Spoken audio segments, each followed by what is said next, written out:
Hi, this is Roger in Finland, and today I'm going to give you these many tips to get the most out of your Sony ZV-1, especially for video. And today we don't have an impatient one section because the whole video is a rapid fire of small tips. And let's start with the fact that if you want to shoot more than 5 minutes of 4K video, you need to set the auto power off temp to high. That's something that even Peter Lindgren struggled a little bit, so remember to set it at that mode, so then you can record basically unlimited 4K video.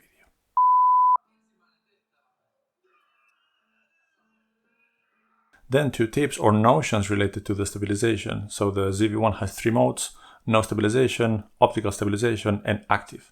Active adds some software magic on top of the optical stabilization, and what it does is crops a little bit the image, something to remember. Related to the stabilization, if you turn on the product showcase, which is that thing that basically the autofocus will snap really fast when you put things in front of the lens, that mode does disable the active stabilization, so it's recommended to use on a tripod. But basically for you to know that it's going to alter your field of view, see if you were using active state and then you remove the state, but you put on the product showcase thing. Another feature to remember from the Sony ZV-1 is the fact that it does have an ND filter integrated.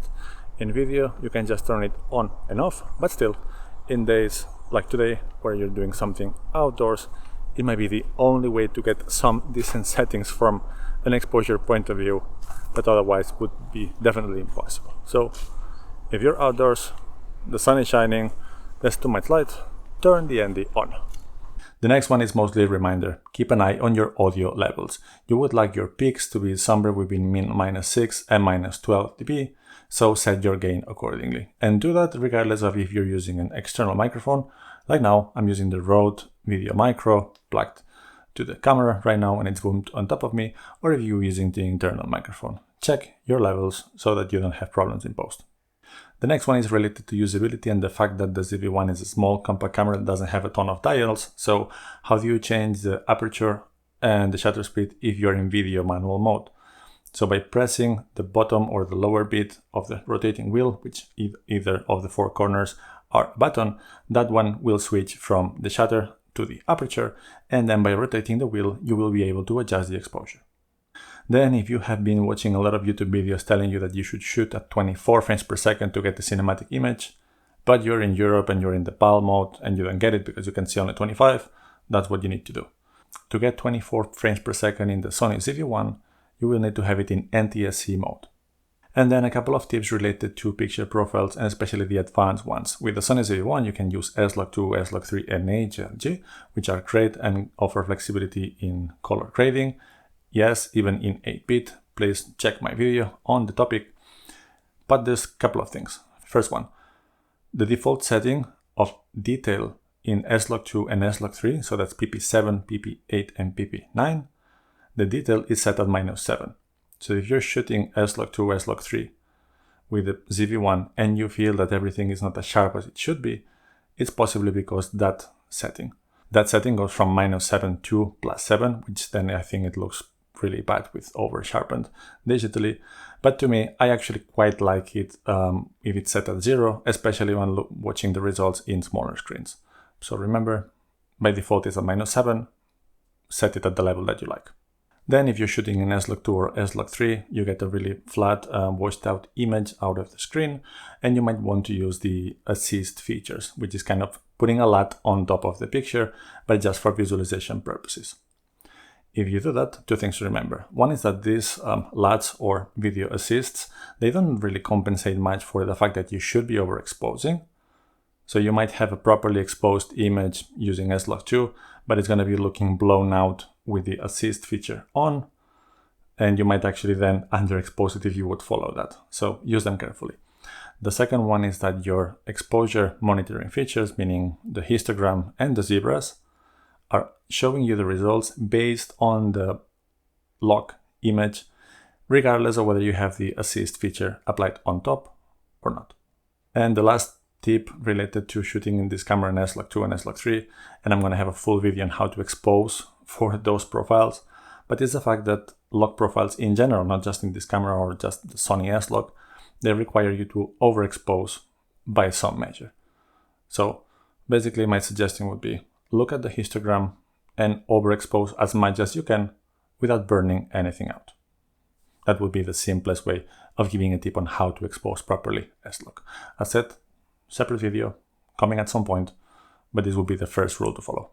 Then we have the lens and video. So this is the lens that does not have any constant aperture. So it goes from f1.8 to f2.8. And that's something that is a bit annoying because when you're zooming in and out, the exposure might change. And that happens if you have the camera set at fully manual and then you change the zoom. If the aperture changes, the exposure changes. So my suggestion would be to consider the lens of this camera as a fixed aperture lens. So this would be the equivalent of a 24 to 70 f2.8, or you have the option to use it as a prime, which would be a 24mm f1.8. That's just basically an easier way to look at how does this lens work. And if you just put the aperture at f2.8, then it's going to be constant all the time, regardless of the zoom, and that might be helpful for video. And just a small thing, I know that the lens is not a 24 to 70, so that's the equivalent in field of view compared to full frame.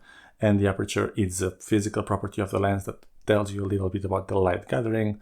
It doesn't tell about the depth of field equivalency, but that will be subject for a lot of discussions in the internet, so I'm going to skip that in this video.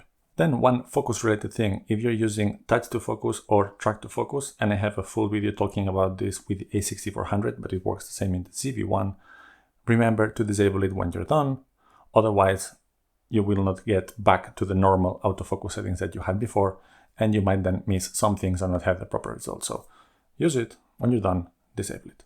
Then another thing is that this camera can be used as a webcam. So basically you need to set the USB in auto, then get the PC remote connection turned on, and then you need to install on your computer the Sony Imaging Edge webcam application, which will recognize this camera. Again, please take a look at this video about the A6400, but it works pretty much exactly the same with the Sony ZV-1. And finally, and this could take me a whole half an hour or 1 hour video, customize your camera. You can customize a lot of the buttons in the camera, even if there are not many, they are still very customizable. You can customize the quick menus separately for pictures and video, and then you can still add and remove things from My Menu within the menu. Sony menus might not be the easiest or the most intuitive if you're not used to them, but once you really know what you need and you put it into all of these quick customized settings, I think the cameras are really, really usable. So these were just some quick hitters, some tips to get something more out of the Sony ZV-1. And as I said, I'm going to have some longer separate videos on some aspects, specifically how to expose S-Log with this camera, or maybe how do I have it customized specifically and why, all the menus, buttons and whatnot. But hopefully you get something out of this video. If you liked it, please like and subscribe, and we're gonna see you soon with some more content.